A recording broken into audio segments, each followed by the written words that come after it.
네, 한 주가 밝았습니다. 안녕하세요. 한 주가 밝았지만 오늘도 녹음을 하고 있는 김 선생입니다. 네, 한량 김 선생 나오셨고요.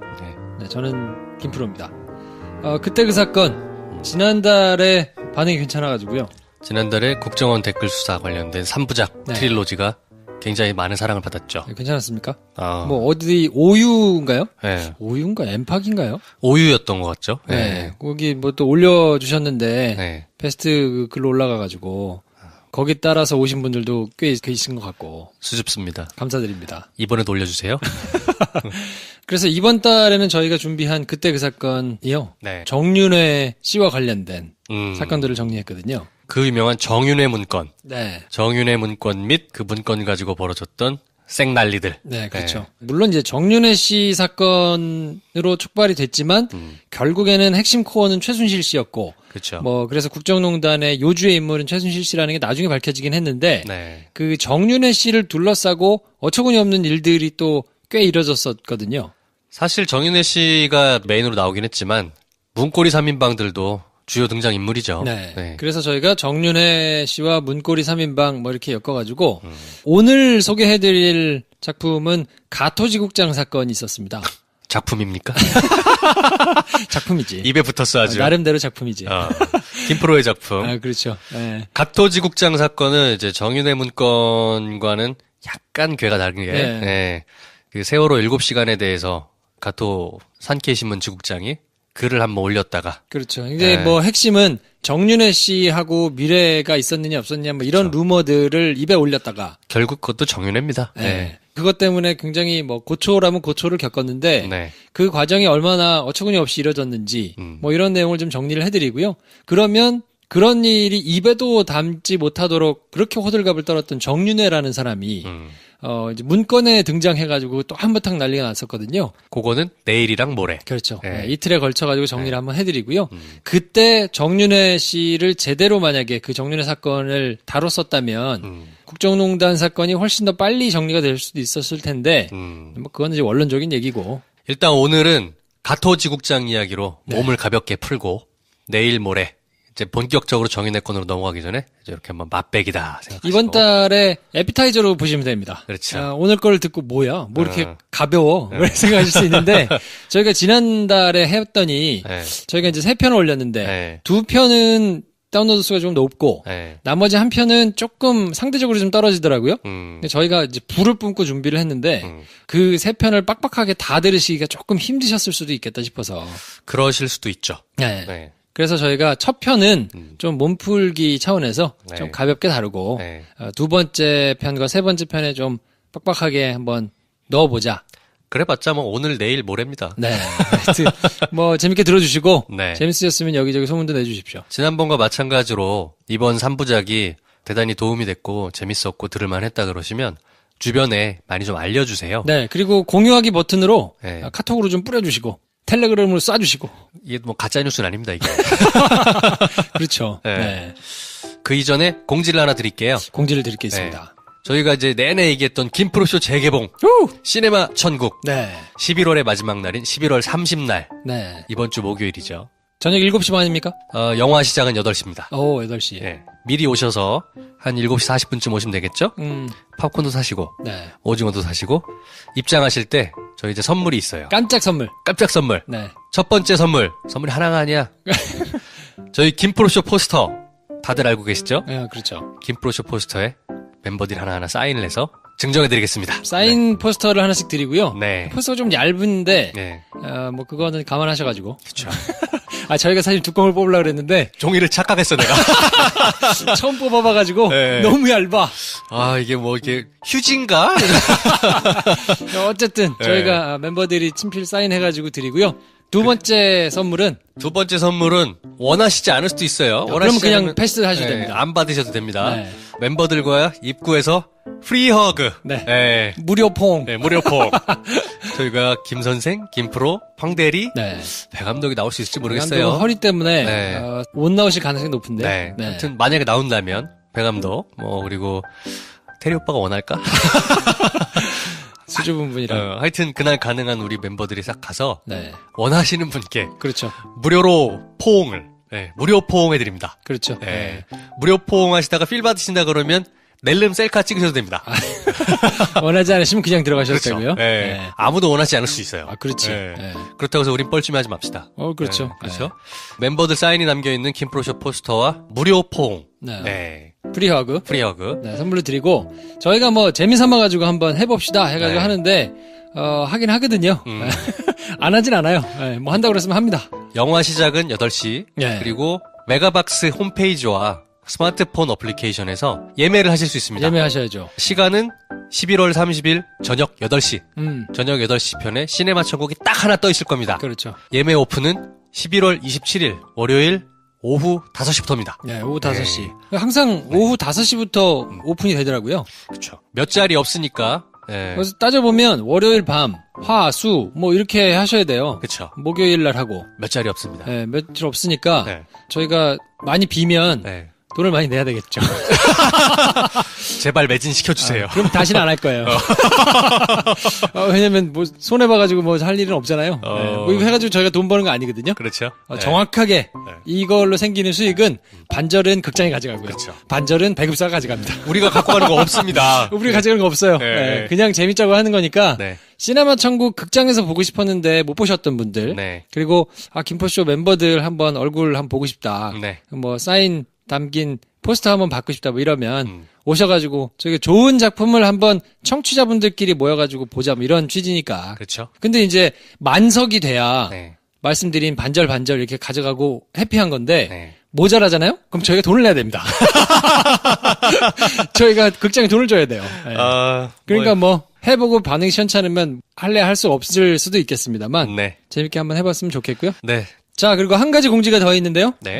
김프로쇼를 제작하고 만들고 있는 빅픽처 컴퍼니. 이름이 빅픽처 컴퍼니인데요. 그냥 김프로랑 저랑 배 감독이에요. 그렇죠.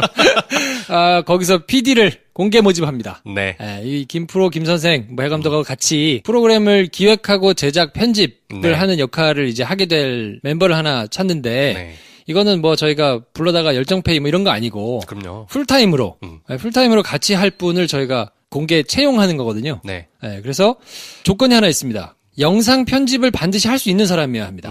가급적이면 파이널 컷을 사용하실 수 있는 분이면 좋고 네. 팟컷이 아니라 다른 거를 자유자재로 사용하시면 그것도 괜찮습니다만 기왕이면 팟컷이 좋고요. 네. 라디오나 TV의 경험이 있으시면 좋지만 네.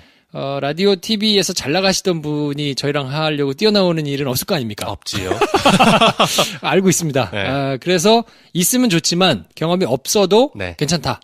저희가 알려드리겠다. 내가 괜찮을 것 같다 싶으신 분은 본인의 레주메를 짧게 정리하셔서 네. 김프로쇼 메일 jk@김프로쇼.com으로 이력서를 지금 보내주십시오. 네. 그리고 가급적이면 뭐 지시받은 일만 잘 하시는 분보다는 네. 자기가 오지랖 넓게 막 일을 좀 찾으시는 분들 네. 이런 분들 선호하고요.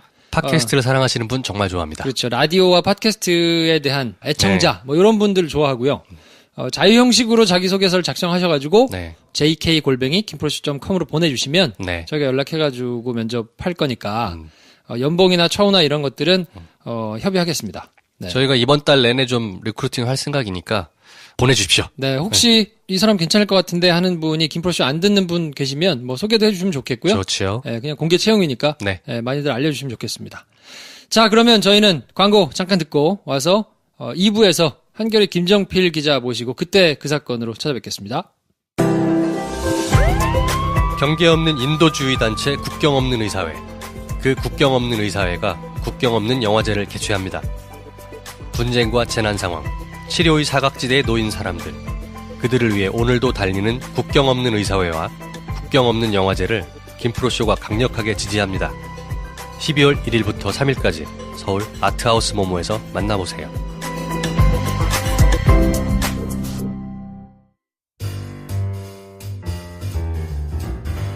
네, 김프로쇼 2부는 김정필 기자님 모시고요. 한 달에 한 번씩으로 굳어졌어요.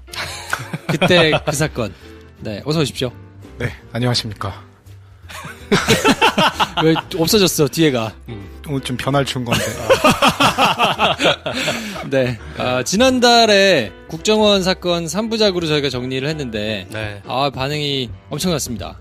정말 뜨거운 반응이었습니다. 네. 네. 두 분이 워낙 좋은 호흡을 보여주셔서 저는 그냥 추임새만 넣고 야, 그냥 묻어가는 겸손. 지나친 겸손. 가증스러워요. 이런 약간 예상된 겸용의 말씀. 네. 좋고요. 그래서 국정원 사건 때 많은 분들이 들어주시고 또 알려주시고 해가지고 네. 저희가 그 주에 일주일 내내 한 자릿수에 오르는 기염을 토하고요. 거의 뭐 월드컵 4강 분위기였지. 자, 이번 달에도 그래도 많이들 좀 알려주시고 재밌게 들어주셨으면 좋겠는데요. 네. 이번 달에 저희가 준비한 이야기는 어떤 것이냐면 문고리 3인방이 최근에 구속됐잖아요. 네, 박근혜 대통령의 문고리 3인방. 네, 나머지 두 분이 이제 구속이 됐는데 문고리 3인방이 워낙 박근혜 대통령 주변에서 이제 이 권력을 쥐고 흔드는 바람에 그 주변에서 어처구니 없는 일들이 많이 일어났거든요. 대표적인 사건, 두 사건을 한번 좀 정리를 해보면 어떨까 싶어서 이번 시간에는 가토지국장이라는 사람이 있어요. 네, 산케이 신문에 일본 기자. 네. 이름도 참 일본스럽네요. 네. 가토. 네, 가토지국장이라는 사람이 있는데 이제 네. 산케이 신문에서 한국 주재원이죠. 그렇죠. 네. 그러니까 산케이 신문은 제가 본의 아니게 전공이 신문 방송학이다 보니까 이제 본의 아니게. 원하지 않았던 학과인데 이제 산케이 신문 쪽에는 그러니까 2000년 정도부터 봤는데 희한하게 거기가 그 한국 지국장은 꼭 두는데 굉장히 뭐랄까요 좀 워낙 이제 우파적인 신문이고 네. 말과 글로 굉장히 좀 문제가 되는 분만 이렇게 많이 보내는 편이었던 그런 기억이 있습니다. 네. 아무튼 그래서 가토지국장을 본의 아니게 굉장히 언론 자유 투사로 만들었어. 그렇죠. 참 진짜 자유 언론의 거의 수호자로 만들었죠. 어처구니 없는 그런 일이 있었는데 그거에 우리 검찰과 언론이 굉장히 한몫했거든요. 네. 그리고 당연히 이제 원인 제공은 문고리 3인방이 하셨고 그 뒷배경에 문고리 3인방에 농간이 있다. 네. 그래서 여러분들이 이제 많이 잊어버리셨을 텐데 가토지국장과 산케이 신문 관련해가지고 어떤 게 있었나? 거기에 이제 주요하게 등장하시는 분이 정윤회 씨 되겠습니다. 네. 저는 이 시간이 참 좋아요. 난 어차피 다 들으면서 모르는 내용들인가 계속 재밌게 듣고 질문만 하면 돼. 내가 준비할 게 없어. 네. 저희는 공부해와야. 그래서 오래된 사건이라 이걸 다시 떠들어 보면서 네. 시간 순으로 뭐 정리도 하고 그때 뭐 자료도 찾아보고 이러고 있는데 오늘은 정윤회 씨가 도대체 누구고 정윤회 씨 때문에 가토지국장이 왜 언론 수호 투사가 됐는지 그리고 문고리 3인방은 어떤 사람들인지 뭐 이런 얘기를 한번 쭉 정리를 한번 해보면 어떨까 싶습니다. 그래도 지난 한 2, 3주, 한 달 정도를 쭉 훑어보면 워낙 큰 뉴스가 많았지만 네. 국정원 40억 활동비가 청와대에 상납되었다라는 게 되게 큰 뉴스 중에 하나지 않습니까? 그렇죠. 그 한가운데 있는 문고리 3인방 이 얘기를 좀 하자는 취지인 것 같아요. 네. 그리고 상대적으로 국정농단의 어떤 전체 맥락 속에서 정호성 비서관을 제외하고 나머지 이재만, 안봉근 비서관은 그리고 또 정윤회 씨는 더더욱 약간 비껴나간 느낌이 있었거든요. 뉴스를 소비하는 사람 입장에서는. 네. 근데 그 양반들이 드러나면서 진짜 박근혜의 비선 실세와 수십 년간의 박근혜 가신 정치의 실체를 한번 좀 보는 계기가 될 것 같습니다. 예. 문고리라는 말을 누가 지어냈는지 참 잘 지어낸 것 같은데 문고리 3인방을 이해하려면 이제 기본적으로 청와대의 직제를 좀 간단하게 설명을 드리면 대통령이 있고 그 밑에 이제 각 이제 소속 부서와 관련된 뭐 예를 들면 이제 그 민정수석, 경제수석, 뭐 외교안보수석 이런 기본적으로 이 민정수석들이 한 뭐 10개 수석들이 있습니다. 네. 직제가 이제 대통령 밑으로 이렇게 10개가 쭉 연결이 되는데 그 중간에 이 4개의 별도 그 비서관실이 있어요. 그러니까 총무비서관, 뭐 연설기록비서관, 부속비서관, 뭐 의전비서관 이렇게 4개가 있는데 그러니까 직제만 보더라도 민정수석이나 이런 수석급들도 반드시 이 4명을 거쳐야지 대통령한테 메시지가 올라가거든요. 말 그대로 정말 문고리인 거죠. 그 중에서 가장 큰 권력은 뭐 총무비서관인 이재만 비서관이 가장 실세였고 그것 때문에 이제 김기춘 비서실장조차도 이재만 그 총무비서관을 굉장히 좀 어려워했다고 하죠. 그러니까 총무비서관이 하는 일은 보통 말 그대로 이제 대통령 비서실에 그 인사, 뭐 예산, 살림살이, 청사 관리, 뭐 거의 모든 업무를 다 총무비서관이 관리한다고 보면 되고요. 그리고 부속비서관은 이제 정호성 부속비서관이었는데 박근혜 대통령 시절에 굉장히 좀 재밌는 부분은 이 부속비서관실이 이제 2개가 있습니다. 그러니까 1 부속비서는 보통 이제 대통령을 보좌하고 그러니까 이 부속 비서는 그 영부인을 보좌하는데 박근혜 대통령은 이제 영부인이 없다 보니까 네. 근데 초기에까지는 1, 2 부속 비서관이 다 있었어요. 그래서 이 그렇죠. 부속 비서관이 도대체 뭐를 했을까? 근데 이 부속 비서관이 바로 안봉근 비서관이거든요. 네. 최순실을 마크했겠네요라는 그렇죠. 짐작이 되겠네요. 그렇죠. 네. 근데 그때 그 역할뿐만 아니라 이 부속 비서관을 하면서 이제 경찰 인사 아유. 등등 자기가 맡고 있는 그 업무와는 좀 다른 실권을 많이 휘둘러서 비판을 좀 많이 받았죠. 그래서 일단 정윤회 씨가 누군가를 좀 보면요. 1955년생이고 강원도 정선 출신이에요. 보인고등학교, 경희대학교 경영대학원 석사 이렇게 나와 있는데 전처가 이제 최순실 씨고요. 그렇죠. 가장 최근 처. 네. 그렇죠. 그 전처가 또 있잖아. 네. 2014년에 이혼을 했죠. 네. 최순실 씨랑. 1981년부터 대한항공의 보안 승무원으로 이제 근무를 하다가요. 첫 번째 결혼을 목동에서 합니다. 첫 번째 부인하고 사이에서 딸을 한 명 낳았다고 그래요. 그리고 대한항공을 퇴사한 다음에 여행사를 본인이 차려가지고 돈을 조금 벌고 1998년에 박근혜가 이제 보궐선거 출마로 정계에 입문했을 때 그때 이제 보좌하는 역할을 했었습니다. 박근혜 전 대통령을 사람들이 굉장히 좀 잘 모르실 거다. 굉장히 무식하다. 뭐 이런 느낌들을 다 받고 있었잖아요. 그렇죠. 근데 이제 아버지한테 권력 수업을 잘 받아서 그래도 사람은 부릴 줄 아는 거 아니냐. 뭐 이런 이미지가 있었죠. 그렇기 때문에 저 사람이 가서 본인이 주도적으로 모든 걸 이해하고 지시하고 하기보다는 뭔가 그 역할을 해줄 누군가가 있을 텐데 그게 누굴까라고 늘 궁금해하면서 정권 초기부터 그게 뭐 박지만 씨일 것이다. 박지만 씨 부인인 뭐 서향희 씨일 것이다. 정윤회 씨일 것이다. 뭐 이제 이러면서 온갖 실세들은 뭐 이름이 다 나왔죠 그때. 네. 1998년에 박근혜 전 대통령이 그러니까 대구 달서에서 처음 그 국회의원을 당선이 되는데 정호성 씨가 검찰 조사를 받을 때 이제 했던 얘기들을 보면 5명을 얘기합니다. 정호성 씨가. 98년이 그 왜 중요하냐면 박근혜 전 대통령이 박정희 대통령이 서거하고 나서 거의 두문불출하고 그렇죠. 그러니까 얼굴에 어디 나온 적이 없어요. 그러다가 이제 98년에 이제 등장을 하는데 정호성 비서관 얘기에 따르면 그때 이제 딱 5명이 같이 출발을 했다고 해요. 딱 갔더니 정윤회 비서실장이 있었고 그 밑에 이재만, 정호성, 안봉근 그리고 2012년 대선 때 이제 선거 캠페인 중에 교통사고로 사망했던 이춘상 보좌관이라고 있었죠. 그러니까 이 5명이 98년부터 같이 한. 뭐 이제만은 아닌데 99년에 합류했다던데. 근데 본인 얘기로는 본인 진술로는 뭐 그때 5명이 같이 시작을 했다. 그러면 맞겠죠. 네. 알려지기로는 이재만이 99년도에 늦게 들어왔다. 아마 알려져 있는데. 정호성 씨가 조금 뭐 1, 2년 헷갈릴 수도 있는데, 그러니까 본인 얘기로는 하여튼 그때부터 뭐 18년 동안을 대통령을 뭐 보좌해 와서, 그러니까 이 5명은 거의 뭐랄까요, 한 몸?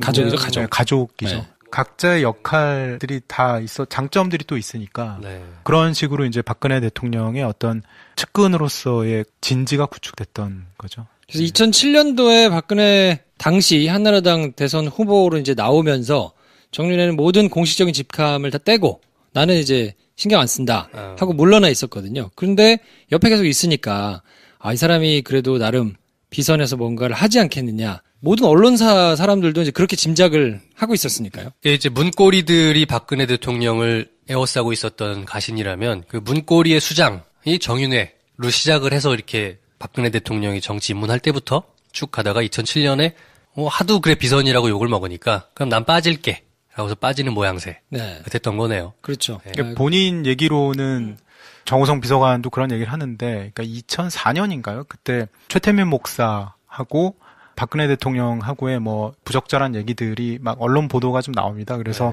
본인 정윤회 씨 얘기로는 자기는 그때부터 박근혜 대통령한테 누가 될 것 같아서 그때부터 이제 거리를 두고 손을 뗐다. 그래서 그때 이후로는 자기는 뭐 전혀 관여한 바 없다. 이제 이런 게 이제 정윤회 씨 주장이죠.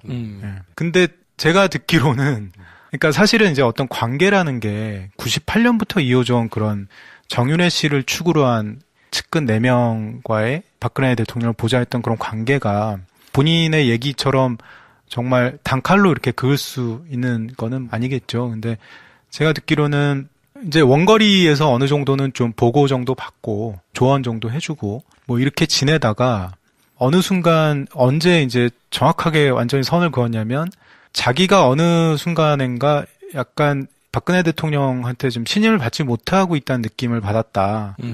그게 이제 그 틈을 이제 최순실 씨가 비집고 들어온 거죠.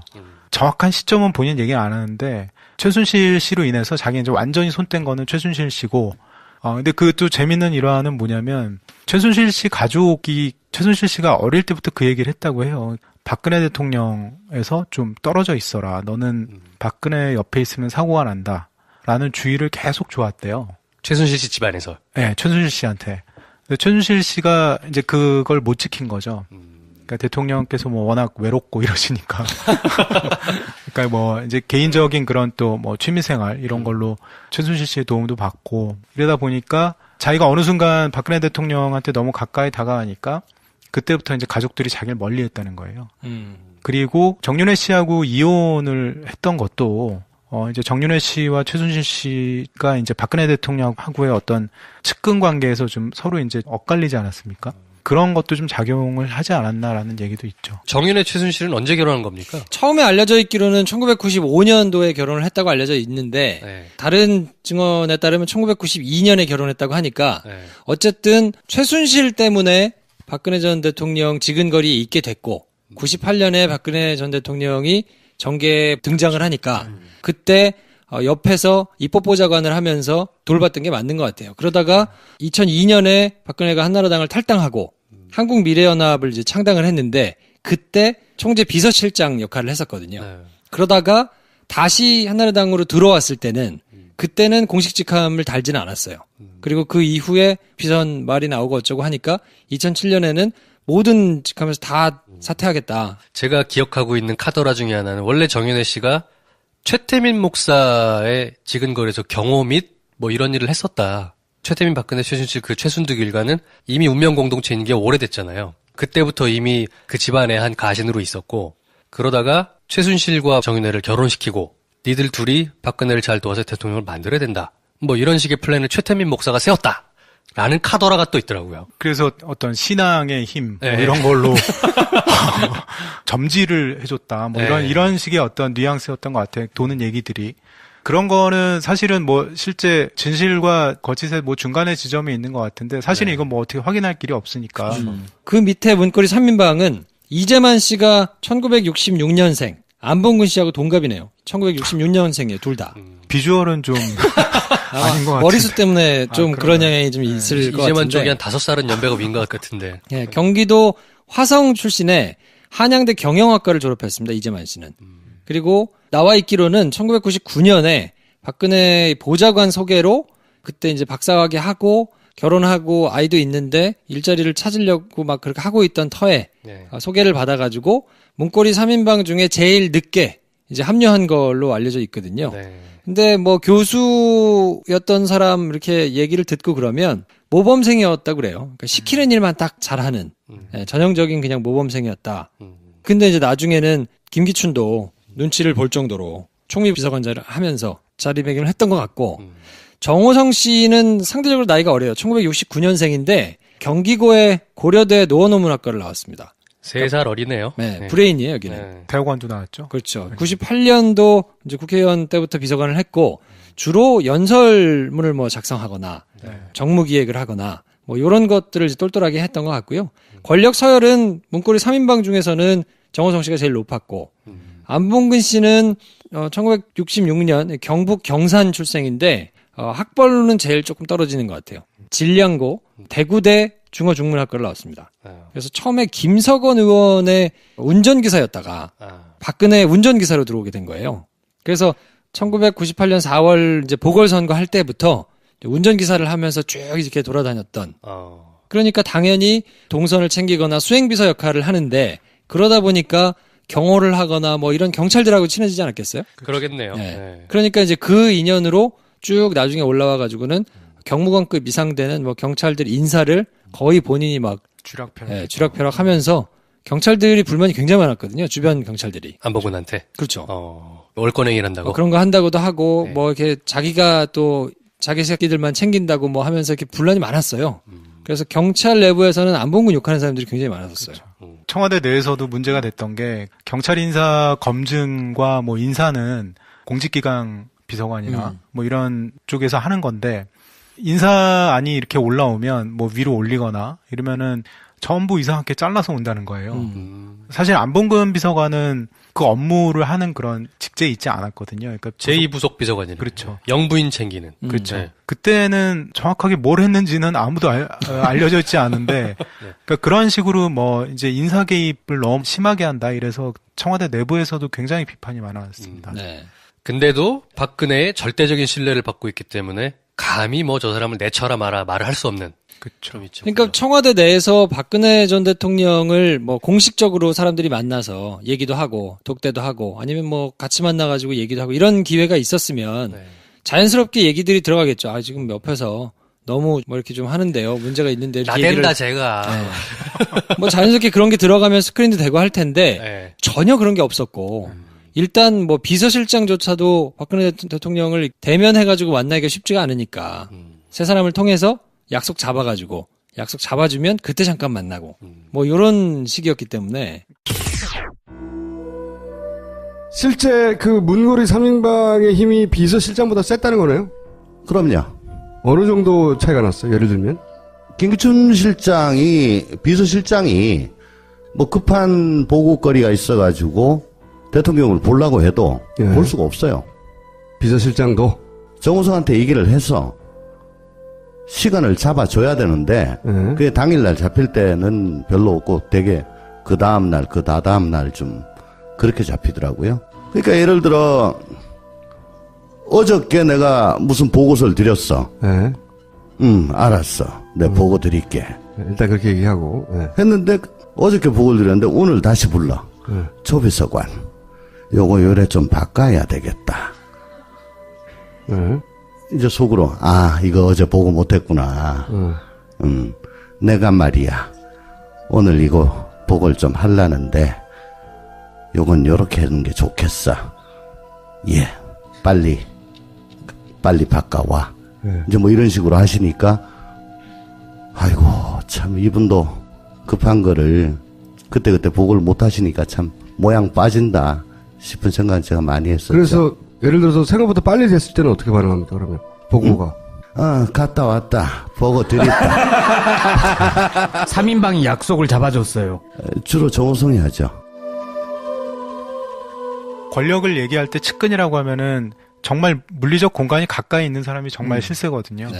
그때로 보면 사실 이제 정호성 비서관이 제일 가까이. 왜냐면은 뭐 어디 현장에 갈 때도 뭐 의전도 뭐 다 정호성 비서관이 하고 그러니까 기본적인 업무 자체가 밑에서 어떤 보고가 올라오면 만약에 10개가 올라오면 10개 다 정호성 비서관 손을 거쳐야 됩니다. 그러니까 정호성 비서관이 맘만 먹으면 거기서 자르면은 보고가 안 되는 거죠. 그러니까 그 정도로 박근혜의 눈과 귀를 완벽하게 차단할 수 있는 위치였던 거네요. 그렇죠. 근데 단 조건이 있죠. 공적인 업무에 한해서는 정호성 비서관이 다 했고 네. 정호성 비서관은 그런 얘기를 해요. 박근혜 대통령의 관저는 자기는 쳐다보지도 않았다고 그래요. 그러니까 공적 업무 관에서는 정호성 비서관이 가장 측근이었는데 박근혜 대통령의 그 관저에 대해서는 측근이 아니었죠. 그 안에서는 무슨 일이 있었는지 아무도 몰랐다. 뭐 이런 게 이제 본인의 얘기고 관심을 두려고도 하지 않았다. 뭐 그런 얘기를. 뭐 어디까지 믿어야 될지는 모르겠는데 네. 아무튼 그래서 정윤회가 비선의 실세일 것이다라는 그 억측과 짐작들이 난무한 가운데 네. 정윤회가 관련된 커다란 사건이 지난 정권에서 이제 2번 있습니다. 네. 이게 오늘 해드리는 가토 사건하고 그리고 다음 시간에 해드릴 정윤회 문건 파동 사건인데 문건 파동은 너무 길어. 너무 많아요, 뭐가. 다음 시간에 해드리고 네. 이번 시간에는 짤막하게 가토 사건을 저희가 정리를 해드릴 텐데 이 정윤회를 욕했다가 기소가 된 사람들이 네. 기소가 됐거나 아니면 기소가 될 뻔했거나 뭐 이랬던 사람이 5명 있거든요. 박지원 의원이 한 번 있고 오. SBS 라디오에 나와가지고 뭐 이제 얘기하다가 이재만, 박지만, 정윤회 뒤에 이제 만만해, 그러니까 끝 짰다가지고 만만해 얘기했다가 이제 명예훼손으로. 네. 그래서 고소를 당했고 네. 그리고 산케이 신문의 가토지국장이 네. 고소를 당했고 다음 시간에 해드릴 세계일보에서 뭐 기자 사장 포함해가지고 6명이 와장창 고소를 또 당했거든요. 그리고 나중에 그것과 관련돼가지고 이제 문건을 만들어내 어쩌네 하면서 문제가 됐던 지금 조응천 의원하고 네. 당시에는 공직기관 비서관 네. 그리고 박관천 경정이라고 네. 청와대 행정관 했던 요 이제 세개 일본 6명이니까 어쨌든 이 사람들이 이제 문제가 됐었는데 오늘 해드릴 거는 산케이 신문의 가토지국장이 어떻게 그러면 문제가 됐는가를 보기 위해서는 먼저 세월호 사건을 봐야 됩니다. 이게 2014년도에 여름에 불거진 일인데 14년 8월이죠. 그렇죠. 네. 2014년도 4월 달에 세월호 사건이 나고 그렇죠. 5월 달, 6월 달 굉장히 막 국민들이 전부 다 충격에 빠져가지고 네. 어떻게 해야 되냐 이러고 있다가 7월부터 이제 정치적으로 굉장히 불리한 상황에 처했잖아요. 그렇죠. 네. 그 상황에서 당연히 비판적인 기사들이 쏟아져 나올 거 아닙니까? 네. 근데 이미 좀 약간 이 순치된 언론들이 많아가지고 좀 이때 정도 되면 이제 수위 조절도 하고 덜 이렇게 하고 이럴 때인데 2014년 7월 18일 날 조선일보에서 칼럼이 하나 나옵니다. 네. 최보식 기자가 칼럼을 하나 쓰는데 요 기사가 정윤회와 관련된 풍문 이런 것들을 쭉 같이 포함해가지고 제대로 해라라는 식의 칼럼을 하나 쓰거든요. 조선일보가 웬일이래 그런 걸 다 쓰고. 다들 좀 놀랐죠. 네. 그리고 일부 기자들은 그 세월호 당일에 대통령이 뭐 했을까에 대한 얘기들이 워낙 많았고 굉장히 궁금한 얘기들 도대체 뭘 했을까 이 얘기들이 공방이 또 많이 되고 이러니까 그때 당시에 이제 증권가 정보지 이런데 많이 돌았던 게 여러 가지가 있어요. 미래설이 있고 청와대 근처에 무슨 무당집에서 무당 실점을 보며 구슬 보고 네, 때리는 그거 했다는 얘기도 있었고 정말 온갖 추측이 난무하는 상황인데 사실은 그거를 신문 지면이든 방송은 그때 완전 순치가 된 상황이었기 때문에 아무도 입에 올리지 못하는 그렇죠. 그런 상황이었죠. 근데 이 조선일보 칼럼을 인용해가지고 이 산케이 신문의 가토지국장이 기사를 하나 써요. 기사의 형태는 일본식이어서 그런지 우리하고는 조금 다르긴 하던데 번역해놓은 기사를 보니까 길게 쓰는데 많이 상당 부분 인용을 해가지고 쓰거든요. 저희 기자들끼리 용어로 우라카이라고 하는데 남의 기사를 참고해가지고 그렇죠. 이렇게 기사 쓰는 거를 우라카이라고 보통 신문 기자분들 말고요. 우라카이라는 용어는 참 범용적으로 쓰이는 겁니다. 그 우라카이 잘하는 기자도 참 기술이 뛰어난 기자들이 잘하는데 기사라는 게 사실의 영역에 있는 기사 형태들이 있고 자기 의견이나 주장을 좀 설득력 있게 제시하는 칼럼 형태들이 있는데 가토의 얘기에 따르면 본인은 이제 칼럼을 쓴 거다 이런 주장을 그때 했었죠. 네. 아무튼 그래서 두 기사가 그럼 어떻길래 이게 문제가 되는가? 내용이 뭡니까? 그거 궁금하실 거 아니에요? 네. 그래서 이거 조금 길기는 한데 저희가 조선일보 칼럼과 산케이 신문의 기사를 연이어서 한번 쭉 들려드릴 테니까 얼마나 비슷한가를 한번 비교해 보시기 바랍니다. 네. 대통령을 둘러싼 풍문. 대통령을 둘러싼 풍문은 세상 사람들이 다 알지만 정작 대통령 본인은 못 듣고 있는 게 틀림없다. 지난 7일 청와대 비서실에 국회 운영위원회 업무보고가 발단이 됐다. 세월호 참사가 있던 날 오전 10시쯤 대통령이 서면으로 첫 보고를 받은 뒤로 중앙재난안전대책본부를 방문하기까지 7시간 동안 대면 보고도 대통령 주재 회의도 없었다는 게 알려지면서다. 당시 박영선 새정치민주연합 원내대표와 김기춘 비서실장의 문답. 대통령께서 집무실에 계셨나? 그 위치에 대해서는 내가 알지 못한다. 비서실장이 모르시면 누가 아나? 비서실장이 일일이 일거수일투족 다 아는 건 아니다. 대통령 일정을 실시간으로 알 수 없을 것이다. 하지만 사후에는 알 수 있다. 그날은 대형 참사가 발생했던 날이다. 당연히 대통령이 지금 어디에 계시느냐고 찾거나 물어봤을 것이다. 김 실장이 내가 알지 못한다고 한 것은 대통령을 보호하기 위해서였을 것이다. 하지만 이는 비서실장에게도 감추는 대통령의 스케줄이 있다는 뜻으로도 해석됐다. 세간에는 대통령이 그날 모처에서 비선과 함께 있었다는 루머가 만들어졌다.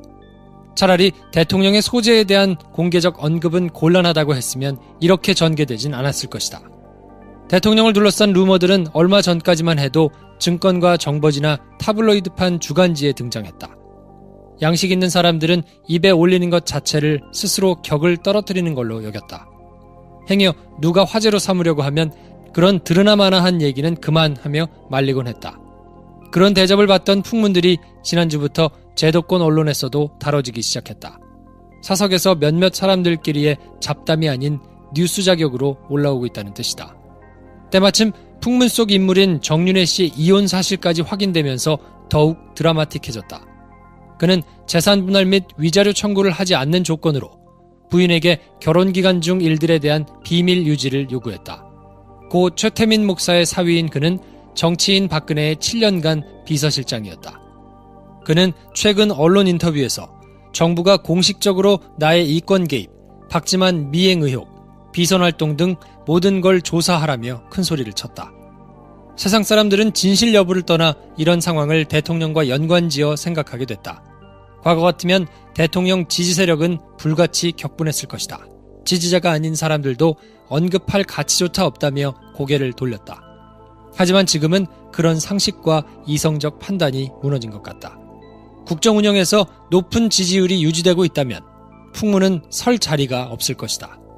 대통령 개인에 대한 신뢰가 허물어지면서 온갖 루머들이 창궐하는 것이다. 마치 신체의 면역력이 떨어지면 숨어있던 병균들이 침투하는 것과 같다. 이는 대통령으로서 아주 심각하게 받아들여야 할 대목이다. 왜? 어디서 면역력이 떨어진 걸까? 현 정권만큼 국정 어젠다가 많았던 적이 없었다. 국민 행복, 국민 대통합, 비정상의 정상화, 규제 철폐, 통일 대박, 국가 혁신. 하지만 임기 내 어느 하나라도 제대로 될 걸로 믿는 사람들은 없다. 대부분 발표만 해놓고 끝날지 모른다. 쓸 사람을 뽑는 문제만으로 시간과 정력을 몽땅 날린 탓이다. 그러면서 이렇게 많은 논란과 불신을 낳은 정권이 없었다. 대통령은 시대적 요구에 부응하는 분을 찾는 게 결코 쉬운 일이 아니었다고 했지만 세상 사람들은 도대체 저런 후보자를 누가 추천했을까 하며 매의 눈으로 응시했다. 이런 누적된 의심이 대통령의 면역력을 서서히 떨어뜨려 온 것이다. 국가 혁신을 이룰 2기 내각의 출범이라고 내세웠지만 거리에 나가 누굴 자꾸 물어봐도 그렇게 생각하지 않을 것이다. 그런 인물 면면을 보고서 선뜻 우리의 앞날에 대한 기대를 걸기가 어렵다. 국가 혁신을 하려면 대통령 본인과 주변 인물의 혁신부터 먼저 해내야 한다. 대통령은 여전히 구시대의 심벌 같은 김기춘 비서실장을 끌어안고 있다. 그의 충성심과 비서실 안정을 포기하고 싶지는 않은 것이다. 하지만 김 실장이 그대로 있는데 혁신에 대한 대통령의 의지를 믿을 사람은 없을 것이다. 또 인사 때마다 청와대 문고리 권력 3인방이 세간에는 회자되는데도 청와대 담장 안에서만 평온한 일상이 계속된다. 대통령이 이들을 불러 조금이라도 오해받을 처신을 하거나 직무를 넘어서는 안 된다고 주의를 줬다는 소식도 없다. 설령 이들이 억울하다고 해도 민심을 향한 메시지 차원에서도 필요했을 것이다. 장마철에 곰팡이처럼 확산되는 풍문을 듣지 않기 위해 대통령은 자신의 귀만 막아서는 안 된다. 곰팡이는 햇볕 아래에서 말라 죽는 법이다.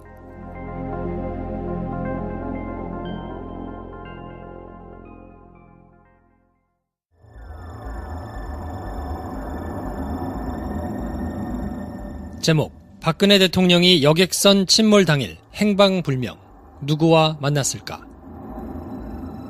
조사기관인 한국갤럽에 따르면 7월 마지막 주 박근혜 대통령의 지지율은 지난주에 이어 40%였다.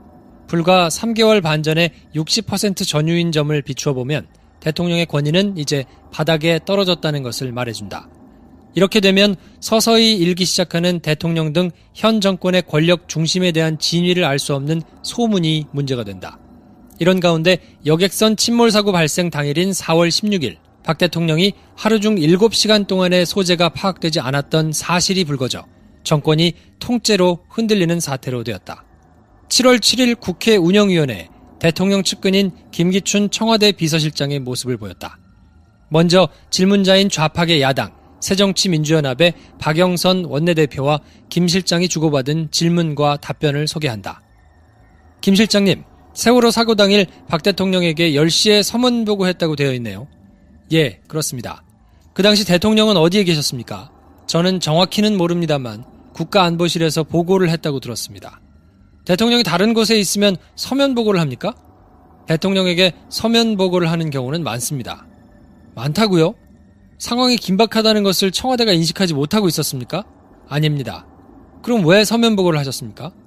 정확한 상황을 그렇다고 박 대통령은 측근이나 강요들과 의사소통이 제대로 안 되는 불통 대통령이라는 비난을 받고 있다. 대통령께의 보고는 메일이나 팩스에 의한 서면 보고가 대부분이라고 하여 이날 질의에서도 야당 측은 서면 보고에 대해 다른 사람의 의사를 받아들이지 않는 박 대통령의 불통 정치의 표본이라며 문제시하였다. 다음 질문은 4월 16일 당시 대통령의 소재에 관해서이다. 대통령은 집무실에 계셨습니까? 위치에 관해서는 나는 모릅니다. 비서실장이 모른다면 누가 알고 있어야 합니까? 비서실장이 대통령의 움직임 하나하나를 모두 알고 있어야 하는 것은 아닙니다. 대통령의 일정은 없었던 걸로 알고 있습니다만 집무실에 안 계셨던 겁니까? 아닙니다. 그럼 왜 모른다고 하십니까? 집무실이 멀기 때문에 자주 서면으로 보고를 합니다. 답변이 명확하지 않네요. 납득할 수 없습니다. 왜냐하면 대통령의 서면 보고는 여러 가지로 문제시되어 왔습니다. 박 대표는 여기에서 국회와의 연락과 조정을 담당하는 조윤선 정무수석 비서관에게 답변을 요구했다. 조 정무수석 비서관님, 마이크 앞에 서주세요. 여성가족부 장관 때도 주로 서면 보고를 했다고 들었습니다. 직접 대면하여 대통령에게 보고한 적이 있습니까? 예, 있습니다. 언제입니까? 대면 보고를 해야 될 필요가 있을 때. 어느 때입니까? 안건은 기억나지 않습니다. 그럼 확인하고 나서 서면으로 제출해 주십시오. 일련의 문답은 대통령의 불통 방식, 청와대 내의 의사소통의 문제점에 대한 에피소드라고 할 수 있지만 그렇다고 정부가 국회에서 대형 참사 당일 대통령의 소재와 행동에 대한 의문을 가질 수도 없을 뿐더러 질문도 할 수 없어 대답을 들을 수 없었다라는 것은 한국 권력 중심부는 이처럼 숨기는 게 많다는 것인가. 이러한 것에 대한 불만은 소문의 확산으로 이어졌다. 대표적인 예는 한국에서 최대 부수를 자랑하는 일간지 조선일보 기자의 칼럼이다. 그것은 대통령을 둘러싼 소문이라는 제목으로 7월 18일에 게재되었다. 칼럼은 7월 7일 청와대 비서실의 국회 운영위원회 업무보고에서 세월호 사고 당일 박 대통령이 오전 10시경에 서면 보고를 받은 것을 마지막으로 중앙재해대책본부를 방문할 때까지 7시간 만난 사람이 없는 것으로 나타났다고 지적했다. 또한 대통령을 둘러싼 한 가지 의혹을 제시했다. 칼럼은 이렇게 이어진다. 김 실장이 나는 모른다라는 것은 대통령을 보호하기 위해서였을 것이다. 그러나 이것은 숨겨야만 하는 대통령의 일정이 있다는 것으로 해석되고 있다. 세간에서는 대통령은 당일 모처에서 비밀리에 접촉한 사람과 함께 있었다라고 하는 소문이 나돌았다. 비밀리에 접촉은 이해하기 어려운 표현이다. 한국어 사전으로도 찾아 어려운 단어지만 확실한 건 비밀리에 접촉하는 인물을 나타낸다. 칼럼을 쓴 기자는 명확하고 구체적인 인물을 염두에 두고 있다는 것을 알 수 있다. 칼럼은 계속해서 다음과 같이 되어 있다. 대통령을 둘러싼 소문은 최근까지 증권과 정보지와 타블로이드판의 주간지에 등장하였다.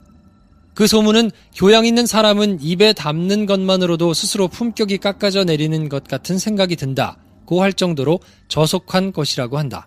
무슨 소문일까? 증권가 관계자에 의하면 그것은 박 대통령과 남성의 관계에 관한 것이다. 상대는 대통령의 모체, 새누리당의 측근으로 당신은 유부남이었다고 한다. 하지만 증권가는 그 이상 구체적으로 파고들면 신중해진다. 또한 소문은 이미 한국의 인터넷 등에서는 사라지고 읽을 수 없다라고 한다. 일종의 도시 전설화되고 만 것이다.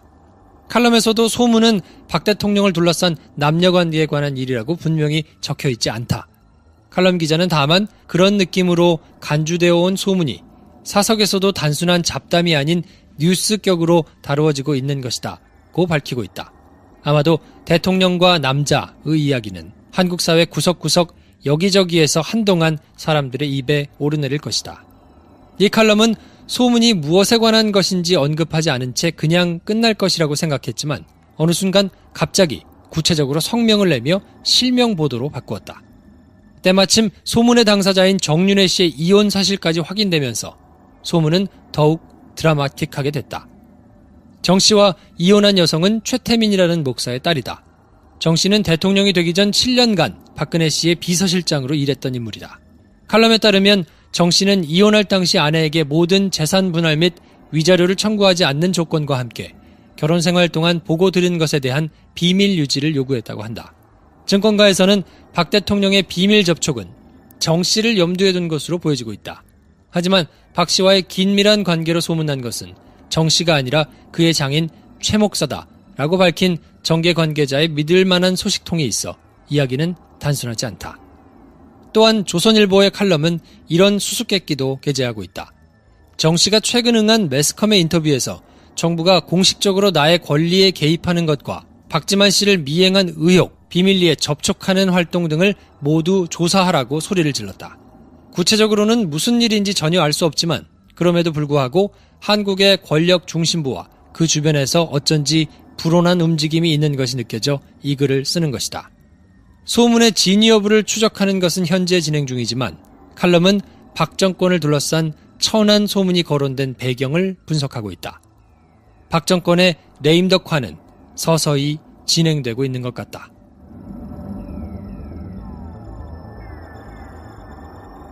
기사가 뭐 비슷하잖아요? 거의 문제되는 논문 표절 비스름하게 이제 문장 단위를 이렇게 갖다 붙인 것 같네요. 네. 대동소이하고 뭐 전체적인 취지는 크게 좀 차이점을 잘 모르겠는데 최보식 기자는 나중에 검찰에서 참고인 조사를 좀 받아라 하고 이제 출석 요구서를 보냈는데 본인이 이제 거부하면서 기자실에 이제 자료를 뿌렸죠. 그 자료에서 보면은 굉장히 불쾌한 얘기들 많이 합니다. 오히려 나의 명예가 훼손됐다. 어디 갓도의 그런 글을 그분이 나를 빗대냐 뭐 이러면서 굉장히 불쾌한 그런 자료를 냈던 기억이 납니다. 네. 근데 하여튼 관전했던 사람들은 큰 차이를 잘 못 느꼈던.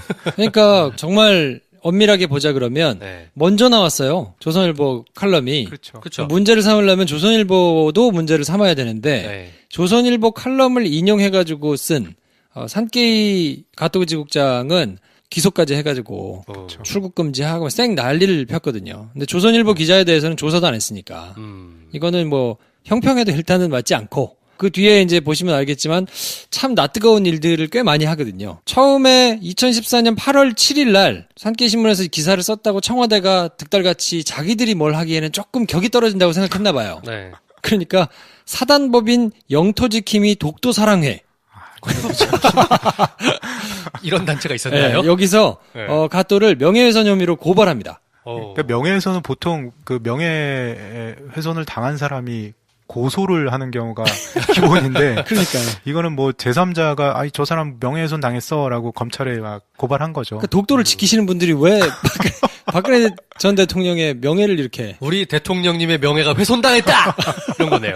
아무튼 고발을 하니까 이렇게 고발을 하는 거야 할 수 있죠. 뭐 네. 시민단체들이 얼마나 뭐 하려면 할 수 있잖아요. 네. 그렇죠. 근데 보통 이렇게 고발을 해도 접수하고 나서 한참 걸리거든요. 검찰 쪽에서. 네, 그렇잖아요. 할 근데 사건이 워낙 많아서. 네, 다른 사건도 얼마나 많겠습니까? 근데 갑자기 8월 9일 날 법무부가 출국 금지 조치를 합니다. 가토에 대해서. 고발 당일이 8월 7일인데 8월 9일 날 이틀 만에. 오. 그리고 이후에 10일 단위로 6차례나 연장해요. 출국 금지를. 계속 어. 출국을 못하게. 일단 뭐 나가면 안 되니까. 이것만 보면 거의 무슨 대역죄인 거의 한것 뭐 같은. 중범죄자야. 인터폴에서 수배 때렸다가 막 8년 만에 잡은 마야광 뭐 이런 네. 느낌인데요. 네. 그러더니 네. 8월 15일 날 정윤회 씨가 갑자기 검찰에 나옵니다. 참고인 신분으로 조사를 받아요. 그 글에 등장했다고. 그렇지. 네. 어디 가서 뭐 하셨습니까? 뭐 이런 거 물어봤겠지. 네. 근데 기사에 나왔느냐? 기사에 안 나왔어요.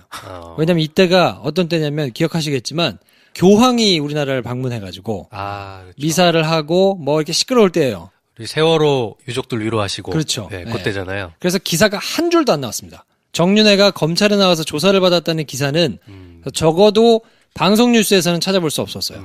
그리고 8월 20일 날 가토지국장이 검찰에 소환됩니다. 그러니까 8월 7일 날 고발이 됐는데 20일도 안 돼가지고 보름 만에 출국 금지 이루어지고 참고인 조사가 진행된 다음에 가토가 소환이 되죠. 근데 이것도 역시 시끄러울 때 해가지고 뉴스는 안 나왔어요. 네. 그리고 10월 2일 날 가토가 세 번째로 소환이 되거든요. 3차 소환을 당하는데 이때 JTBC에만 보도가 나왔습니다. 세월호 참사 당일 박근혜 대통령의 행적의 의혹을 제기했다 고발된 일본 산케이 신문의 서울 지국장이 오늘 세 번째 검찰 조사를 받았습니다. 산케이신문은 지국장을 일본 본사로 발령내고 한국 검찰의 출국 금지 조치가 인권 침해라고 보도했습니다. 김선미 기자입니다. 산케이신문의 가토 다스야 서울지국장이 오늘 검찰에 다시 소환됐습니다. 지난달 18일과 20일에 이어 세 번째입니다. 검찰 관계자는 수사가 거의 마무리됐다며 가토 지국장을 상대로 기사 작성 경위 등을 최종적으로 확인하기 위해 불렀다고 설명했습니다. 검찰은 일단 오는 5일 만료되는 가토 지국장에 대한 출국 금지를 한 차례 더 연장하고 오늘 조사 내용을 검토한 뒤 조만간 재판에 넘길지 여부를 결정할 방침입니다. 한편 산케이신문 측은 가토 지국장에 대한 자료가 모두 확보됐고 도주 우려가 없는 만큼 인권을 침해하는 출국 금지를 해제해야 한다고 보도했습니다. 또 가토 지국장을 지난 1일자로 도쿄 본사의 사회부 편집위원으로 발령냈습니다. 검찰은 명예훼손 혐의로 기소하는 방안을 고려하고 있지만 외교적 논란과 언론 탄압이라는 비판이 제기될 수 있어 사법 처리 수위를 고심하고 있습니다. JTBC 김선미입니다.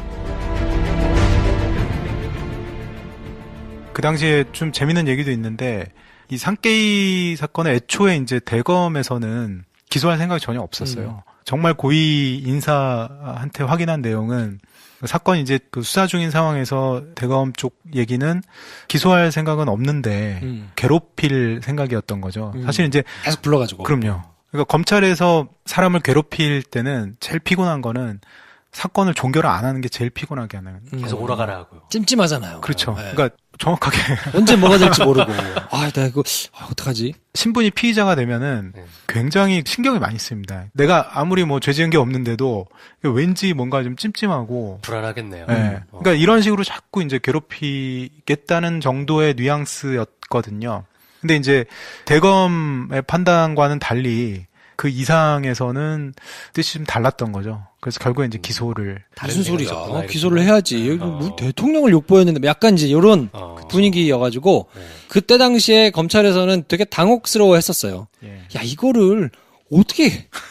그리고 조선일보 놔두고 얘네만 어떻게 기소를 하냐? 출입 기자들이 전부 아니 그 가토를 기소하면 조선일보 최고식 기자도 기소해야 되는 거 아니냐. 그렇죠. 또 하나는 고이즈미를 비아냥거리면 우리 일본 가서 우리 다 우리도 우리나라 기자도 끌려가는 거 아니야? 네, 출국 정지당하고 뭐 이렇게 해야 되는 뭐 이런 비례 원칙에 따른 뭐 그런 논리에 따라서 굉장히 좀 비판이 많았죠. 굉장히 우스운 일이라서 사실은 비난을 하거나 출입을 어디를 하고 있는데 출입을 못하게 하거나 뭐 이런 거는 그렇죠. 100번 양보하더라도 있을 수 있다고 전 치지만 법적으로 기소를 해가지고 처벌을 하게 되려고 재판에 넘기는 거는 다른 문제란 말이에요. 그렇죠. 네. 그래서 검찰에서도 당혹스러워했는데 결국 10월 2일 날 가토가 3차 소환이 되고 난 다음에 일주일이 안 돼서 10월 8일 날 명예훼손 혐의로 불구속 기소합니다. 결국 기소되는군요. 결국 기소됐어요. 그로부터 한 달이 조금 지나서 11월 27일 날 재판이 처음 이루어지게 돼서 가토가 이제 법정에 출석을 하거든요. 근데 하필이면 2주가 세계일보에서 정윤의 문건을 보도해가지고 난리가 났을 때였어요. 오호. 네. 그래서 그렇게. 보도가 많이 되지는 않았는데 중요한 비중으로 다뤄지지는 않았는데 어쨌든 뭐 요거는 저희가 다음 시간에 정리를 해드리고 그리고 그 이후로 10월 15일 날 출금이 3개월 연장됩니다. 그리고 2015년 1월 5일 날 출금이 또 3개월 연장돼요. 그러니까 가토가 빡쳤어 이제. 가지고 2015년 2월 6일 날 이거 안 되겠다 싶어서 법원에다가 출금 취소 소송을 내고 출국 금지 취소 소송을 냈고 그리고 출국 정지 연장 처분된 거에 대해서 집행 정지 신청을 해요. 근데 2월 13일 날 그러니까 일주일 있다가 법원이 집행 정지 신청한 걸 기각하거든요. 가토의 신청을 기각했군요. 그렇죠. 가토의 신청을 기각했어요. 그러니까 가토가 또 열받아가지고 10일 더 있다가 2015년 2월 23일 날 행정법원에다 이제 항고를 하거든요. 개싸움을 돌입한 거예요. 막. 출국 정지를 왜 시켰냐부터 시작해가지고 이제 막 왔다 갔다 하다가 결국은 2015년 4월 달에 법무부가 출국 정지를 해제하죠. 뭐랄까 상식적으로 이해가 안 되는 프로세스가 너무 많네요. 그러니까 이 싸움은 사실은 형법의 문제를 다룰 게 아니라 그러니까 예전에 이제 피투수첩 사건도 그랬지만 뭐 언론 중재위라든가 요 범위에서 이제 다퉈야 될 건데 이제 굉장히 좀 과도한 그런 형법의 잣대를 들이댄 거고 그럼으로 인해서 상당히 좀 우파 신문의 그 정말 우라카이에서 쓴 기사, 그런 기자를 이렇게 일을 키워가지고 마치 뭐 정말 언론 탄압의 그런 상황으로 몰면서 역설적으로 정말 자유 언론의 무슨 수호신처럼 만든 거죠.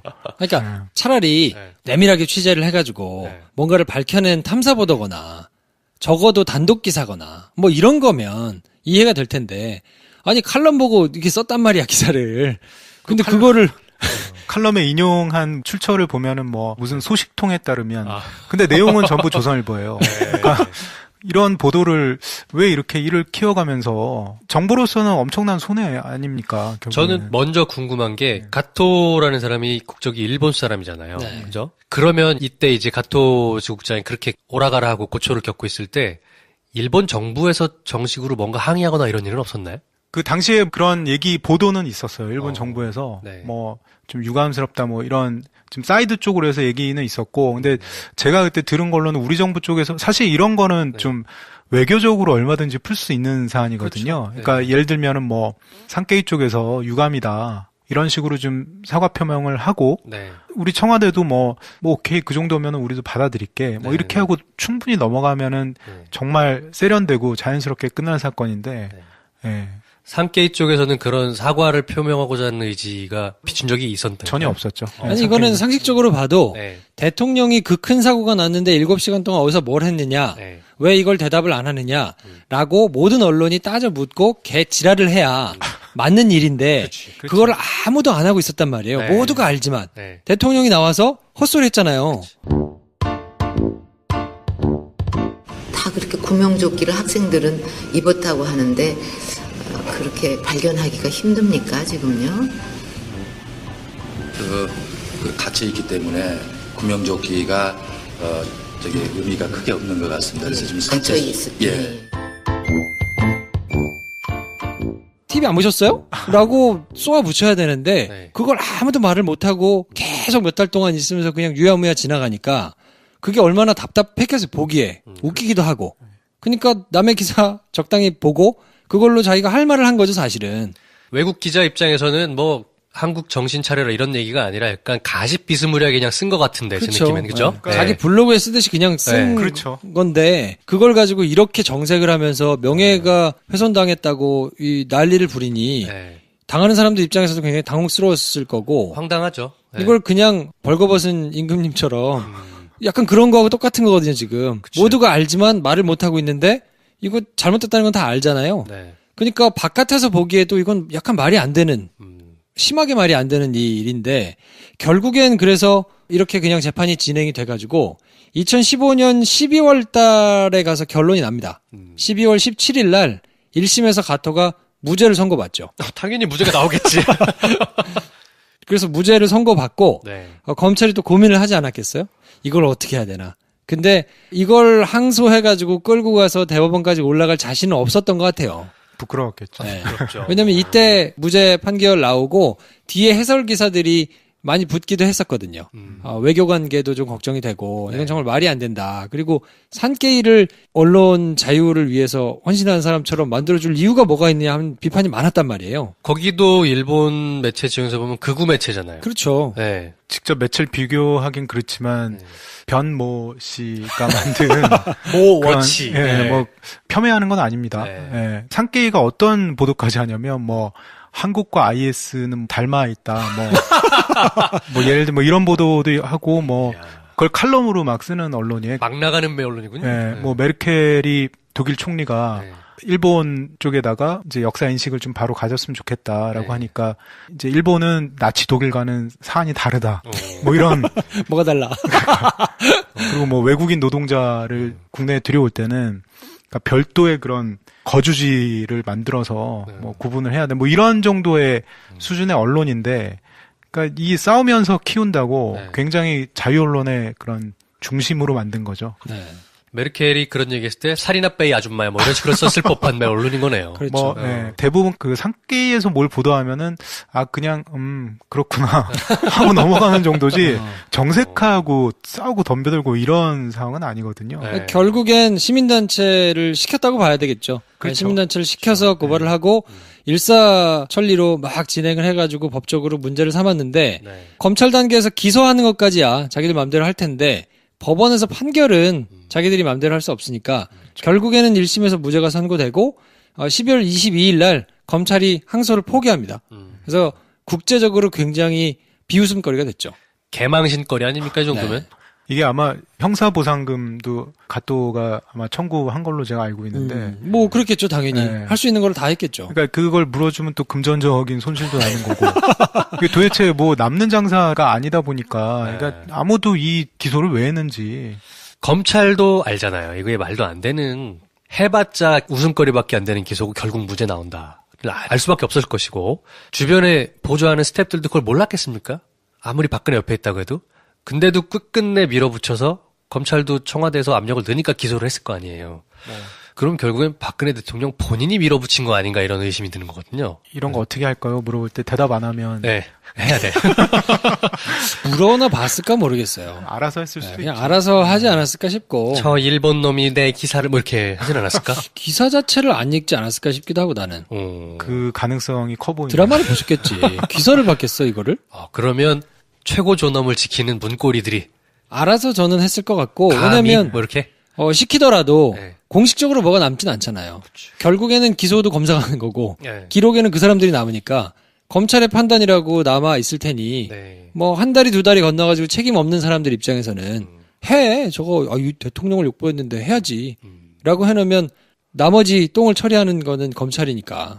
아마 그 무렵 돼서 박근혜 대통령이 한마디를 했던 기억이 나네요. 그러니까 공개적인 자리에서 확인되지 않은 그런 인터넷상의 어떤 내용들이 전파돼서 뭐 사실로 좀 받아들여 뭐 이런 식의 워딩을 했던 걸로 제가 기억이 나고 저는 기사를 찾아다가 처음부터 끝까지 안 읽었다는데 500원을 걸겠습니다.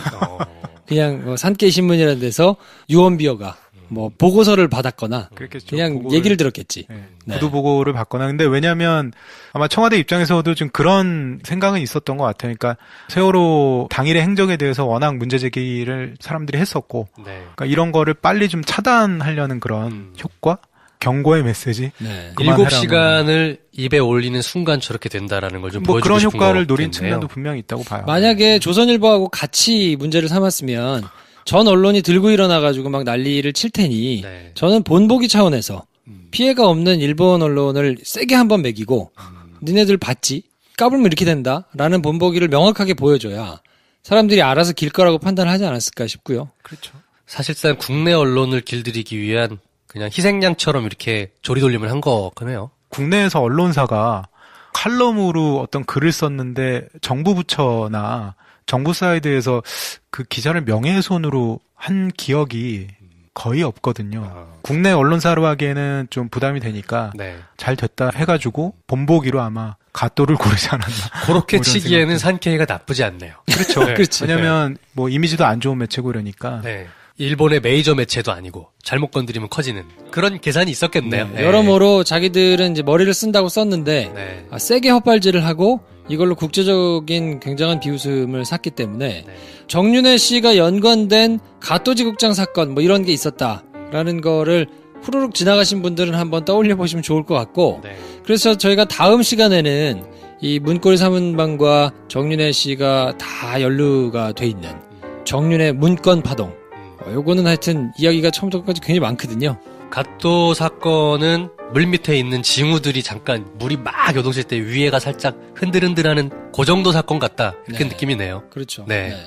자, 그래서 다음 시간엔 저희가 정윤의 문건 파동을 정리를 한번 해드리고 오늘은 요 정도에서 한번 정리를 하겠습니다. 그러면 다음 시간에 그 끓는 물에 속으로 쏙 들어가 보는 건가요? 네. 네, 아무튼 많이 들어주시고 네. 여기저기 뭐 소문도 내주시고 유익하셨다면요. 네네. 네, 저희는 다음 시간에 찾아뵙겠습니다. 다음 시간에 뵙겠습니다. 안녕히 계십시오. 감사합니다.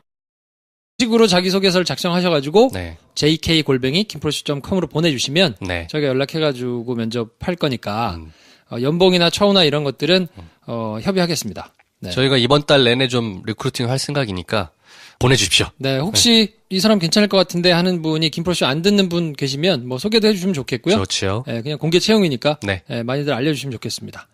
자, 그러면 저희는 광고 잠깐 듣고 와서 2부에서 한겨레 김정필 기자 모시고 그때 그 사건으로 찾아뵙겠습니다. 경계 없는 인도주의 단체 국경 없는 의사회. 그 국경 없는 의사회가 국경 없는 영화제를 개최합니다. 분쟁과 재난 상황, 치료의 사각지대에 놓인 사람들, 그들을 위해 오늘도 달리는 국경 없는 의사회와 국경 없는 영화제를 김프로쇼가 강력하게 지지합니다. 12월 1일부터 3일까지 서울 아트하우스 모모에서 만나보세요.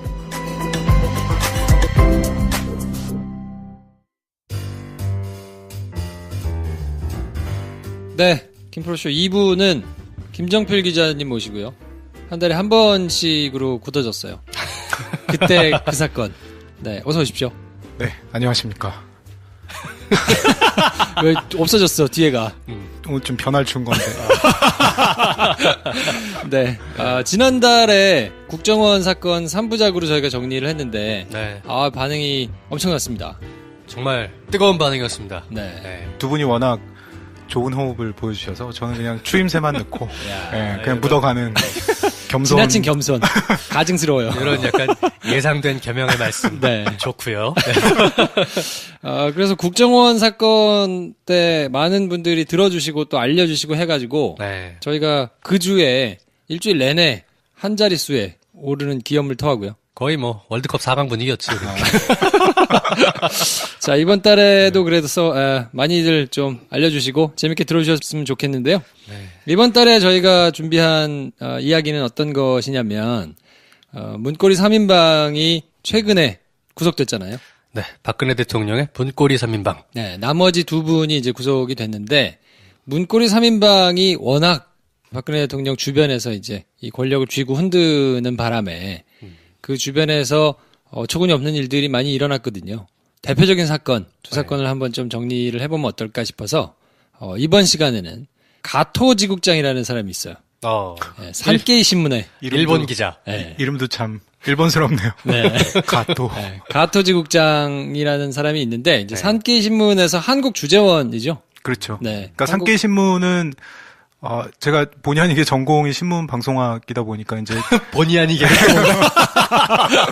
원하지 않았던 학과인데 이제 산케이 신문 쪽에는 그러니까 2000년 정도부터 봤는데 희한하게 거기가 그 한국 지국장은 꼭 두는데 굉장히 뭐랄까요 좀 워낙 이제 우파적인 신문이고 네. 말과 글로 굉장히 좀 문제가 되는 분만 이렇게 많이 보내는 편이었던 그런 기억이 있습니다. 네. 아무튼 그래서 가토지국장을 본의 아니게 굉장히 언론 자유 투사로 만들었어. 그렇죠. 참 진짜 자유 언론의 거의 수호자로 만들었죠. 어처구니 없는 그런 일이 있었는데 그거에 우리 검찰과 언론이 굉장히 한몫했거든요. 네. 그리고 당연히 이제 원인 제공은 문고리 3인방이 하셨고 그 뒷배경에 문고리 3인방에 농간이 있다. 네. 그래서 여러분들이 이제 많이 잊어버리셨을 텐데 가토지국장과 산케이 신문 관련해가지고 어떤 게 있었나?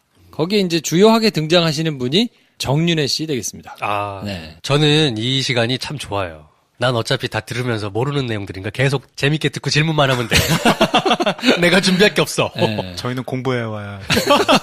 그래서 오래된 사건이라 이걸 다시 떠들어 보면서 네. 시간 순으로 뭐 정리도 하고 그때 뭐 자료도 찾아보고 이러고 있는데 오늘은 정윤회 씨가 도대체 누구고 정윤회 씨 때문에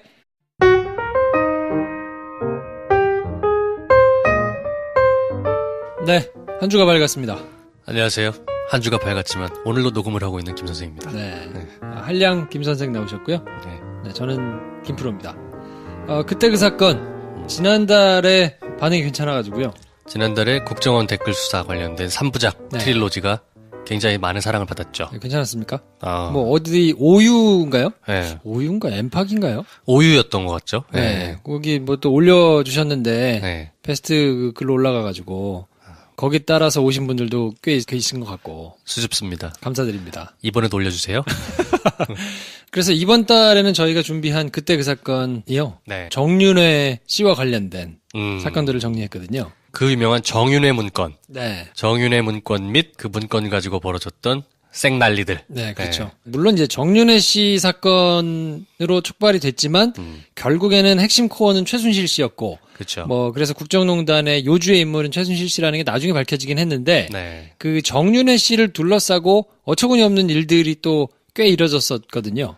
사실 정윤회 씨가 메인으로 나오긴 했지만 문고리 3인방들도 주요 등장 인물이죠. 네. 그래서 저희가 정윤회 씨와 문고리 3인방 뭐 이렇게 엮어가지고 오늘 소개해드릴 작품은 가토지국장 사건이 있었습니다.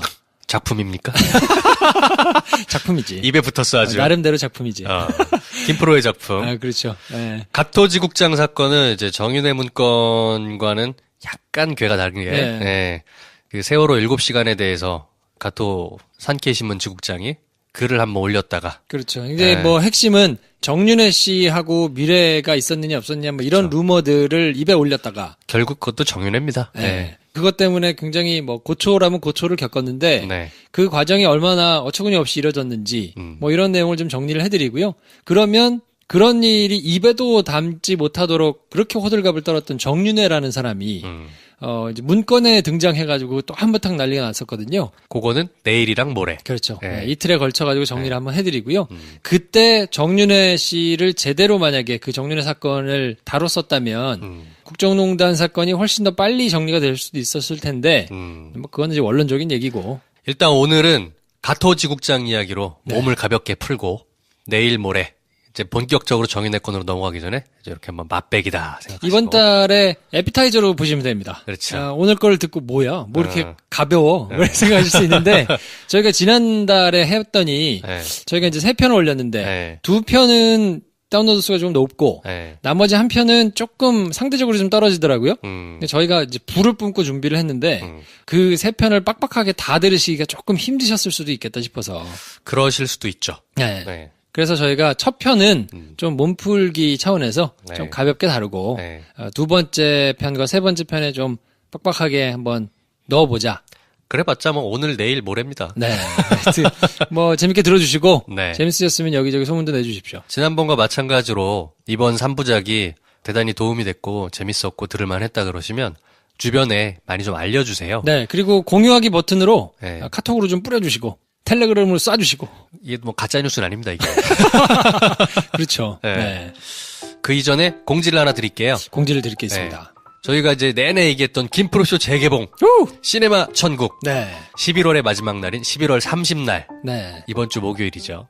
저녁 7시 반입니까? 영화 시작은 8시입니다. 오, 8시. 네. 미리 오셔서 한 7시 40분쯤 오시면 되겠죠? 팝콘도 사시고, 네. 오징어도 사시고, 입장하실 때 저희 이제 선물이 있어요. 깜짝 선물. 깜짝 선물. 네. 첫 번째 선물이 하나가 아니야. 저희 김프로쇼 포스터 다들 알고 계시죠? 네, 그렇죠. 김프로쇼 포스터에 멤버들이 하나하나 사인을 해서 증정해드리겠습니다. 사인 포스터를 하나씩 드리고요. 네. 포스터가 좀 얇은데, 네.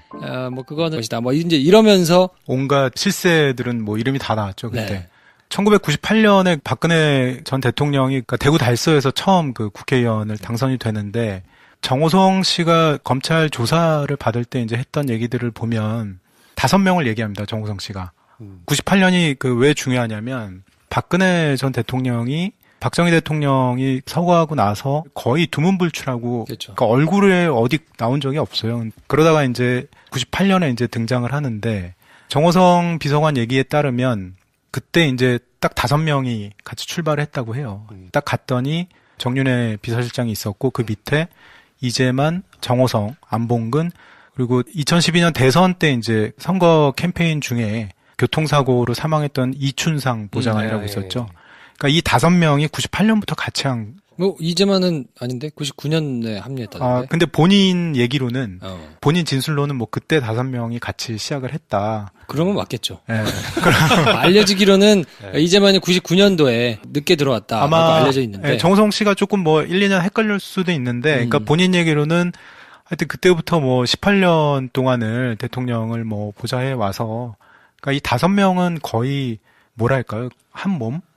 가족이죠, 가족. 네, 가족이죠. 네. 각자의 역할들이 다 장점들이 또 있으니까 네. 그런 식으로 이제 박근혜 대통령의 어떤 측근으로서의 진지가 구축됐던 거죠. 그래서 2007년도에 박근혜 당시 한나라당 대선 후보로 이제 나오면서 정윤회는 모든 공식적인 직함을 다 떼고 나는 이제 신경 안 쓴다 하고 물러나 있었거든요. 그런데 옆에 계속 있으니까 이 사람이 그래도 나름 비선에서 뭔가를 하지 않겠느냐. 모든 언론사 사람들도 이제 그렇게 짐작을 하고 있었으니까요. 이제 문고리들이 박근혜 대통령을 에워싸고 있었던 가신이라면 그 문고리의 수장이 정윤회로 시작을 해서 이렇게 박근혜 대통령이 정치 입문할 때부터 쭉 가다가 2007년에 하도 그래 비선이라고 욕을 먹으니까 그럼 난 빠질게.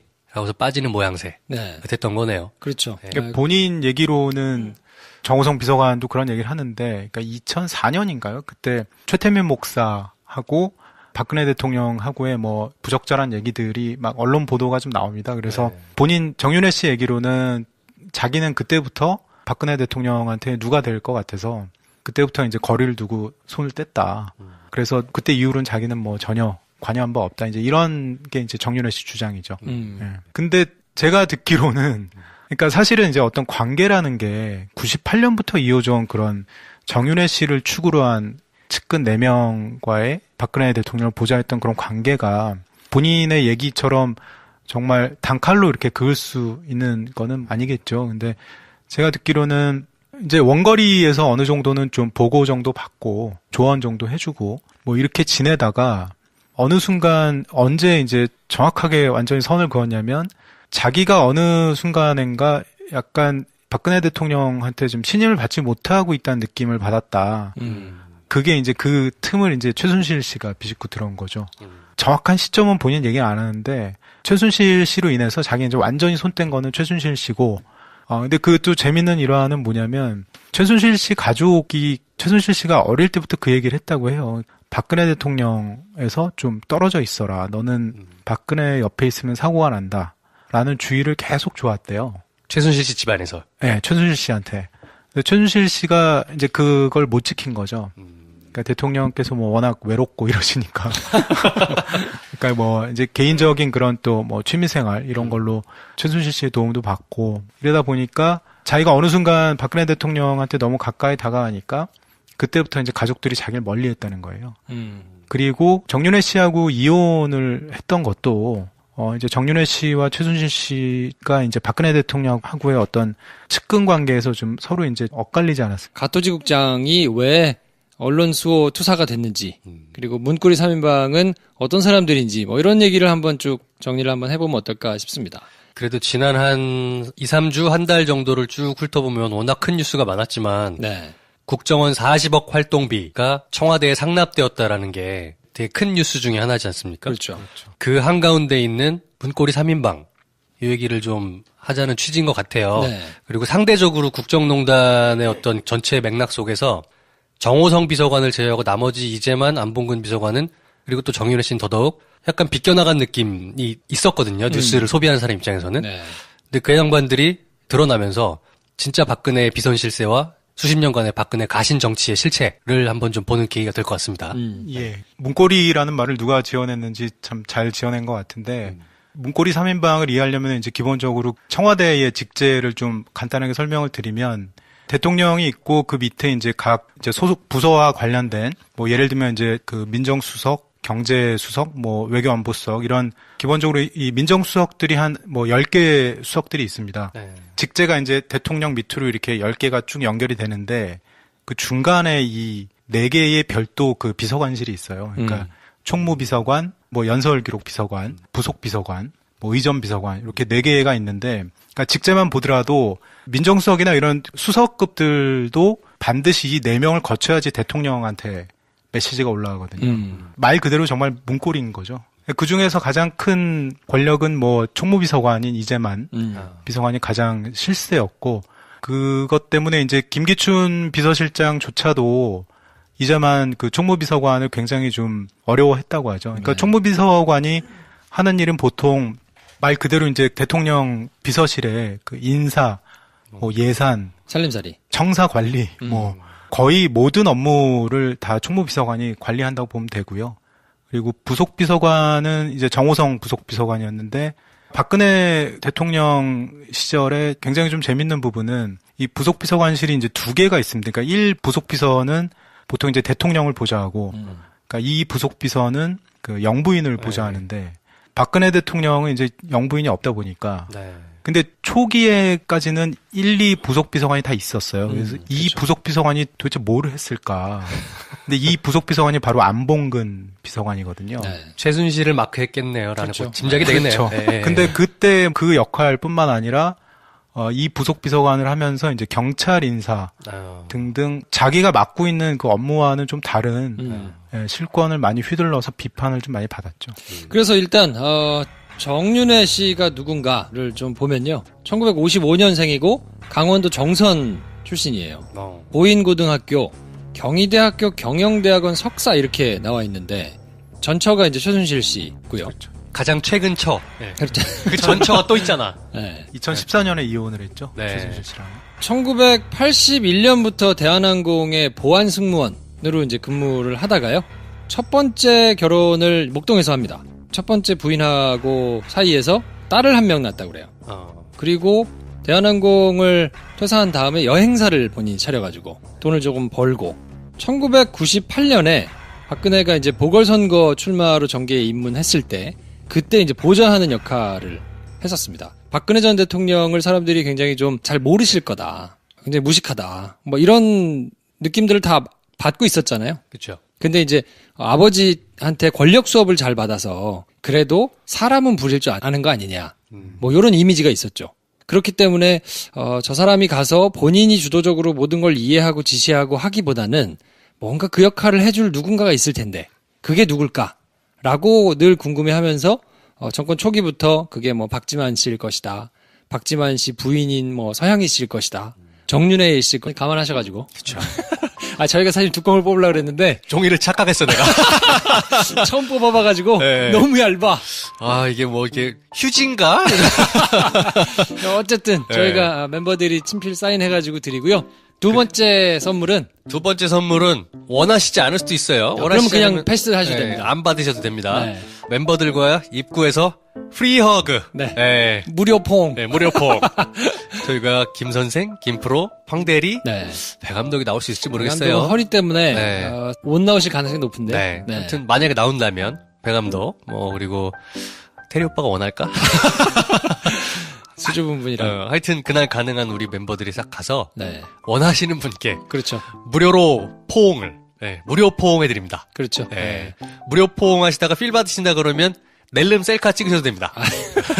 원하지 않으시면 그냥 들어가셔도 그렇죠. 되고요. 네. 네. 아무도 원하지 않을 수 있어요. 아, 그렇지. 네. 네. 그렇다고 해서 우린 뻘쭘하지 맙시다. 그렇죠. 네, 그렇죠. 멤버들 사인이 남겨있는 김프로쇼 포스터와 무료 포옹. 네. 네. 프리허그. 프리허그. 네, 선물로 드리고 저희가 뭐 재미삼아가지고 한번 해봅시다 해가지고 네. 하는데 하긴 하거든요. 안 하진 않아요. 네, 뭐 한다고 그랬으면 합니다. 영화 시작은 8시. 네. 그리고 메가박스 홈페이지와 스마트폰 어플리케이션에서 예매를 하실 수 있습니다. 예매하셔야죠. 시간은 11월 30일 저녁 8시. 저녁 8시 편에 시네마 천국이 딱 하나 떠 있을 겁니다. 그렇죠. 예매 오픈은 11월 27일 월요일 오후 5시부터입니다. 네, 오후 5시. 항상 오후 5시부터 오픈이 되더라고요. 그렇죠. 몇 자리 없으니까. 네. 그래서 따져보면 월요일 밤, 화, 수, 뭐 이렇게 하셔야 돼요. 그렇죠. 목요일 날 하고. 몇 자리 없습니다. 네, 며칠 없으니까 네. 저희가 많이 비면 네. 돈을 많이 내야 되겠죠. 제발 매진시켜주세요. 그럼 다시는 안 할 거예요. 왜냐면 뭐 손해봐가지고 뭐 할 일은 없잖아요. 네, 뭐 이거 해가지고 저희가 돈 버는 거 아니거든요. 그렇죠. 정확하게 이걸로 생기는 수익은 반절은 극장이 가져가고요. 그렇죠. 반절은 배급사가 가져갑니다. 우리가 갖고 가는 거 없습니다. 우리가 가져가는 거 없어요. 네. 네, 그냥 재밌자고 하는 거니까 네. 시네마 천국 극장에서 보고 싶었는데 못 보셨던 분들 네. 그리고 김포쇼 멤버들 한번 얼굴 한번 보고 싶다. 네. 뭐 사인 담긴 포스터 한번 받고 싶다 뭐 이러면 오셔가지고 저기 좋은 작품을 한번 청취자분들끼리 모여가지고 보자 뭐 이런 취지니까. 그렇죠. 근데 이제 만석이 돼야 네. 말씀드린 반절 이렇게 가져가고 해피한 건데 네. 모자라잖아요? 그럼 저희가 돈을 내야 됩니다. 저희가 극장에 돈을 줘야 돼요. 네. 그러니까 뭐 해보고 반응이 시원찮으면 할 수 없을 수도 있겠습니다만 네. 재밌게 한번 해봤으면 좋겠고요. 네. 자, 그리고 한 가지 공지가 더 있는데요. 네. 김프로쇼를 제작하고 만들고 있는 빅픽처 컴퍼니. 이름이 빅픽처 컴퍼니인데요. 그냥 김프로랑 저랑 배 감독이에요. 그렇죠. 거기서 PD를 공개 모집합니다. 네. 이 김프로, 김선생, 뭐 해감독하고 같이 프로그램을 기획하고 제작, 편집을 네. 하는 역할을 이제 하게 될 멤버를 하나 찾는데, 네. 이거는 뭐 저희가 불러다가 열정페이 뭐 이런 거 아니고, 그럼요. 풀타임으로 같이 할 분을 저희가 공개 채용하는 거거든요. 네. 그래서 조건이 하나 있습니다. 영상 편집을 반드시 할 수 있는 사람이어야 합니다. 가급적이면 파이널 컷을 사용하실 수 있는 분이면 좋고, 네. 팟컷이 아니라 다른 거를 자유자재로 사용하시면 그것도 괜찮습니다만 기왕이면 팟컷이 좋고요. 네. 라디오나 TV의 경험이 있으시면 좋지만 네. 라디오 TV에서 잘 나가시던 분이 저희랑 하려고 뛰어나오는 일은 없을 거 아닙니까? 없지요. 알고 있습니다. 네. 그래서 있으면 좋지만 경험이 없어도 네. 괜찮다. 저희가 알려드리겠다. 내가 괜찮을 것 같다 싶으신 분은 본인의 레주메를 짧게 정리하셔서 네. 김프로쇼 메일 jk@김프로쇼.com으로 이력서를 지금 보내주십시오. 네. 그리고 가급적이면 뭐 지시받은 일만 잘 하시는 분보다는 네. 자기가 오지랖 넓게 막 일을 좀 찾으시는 분들, 네. 이런 분들 선호하고요. 팟캐스트를 사랑하시는 분 정말 좋아합니다. 그렇죠. 라디오와 팟캐스트에 대한 애청자, 뭐 이런 분들 좋아하고요. 자유 형식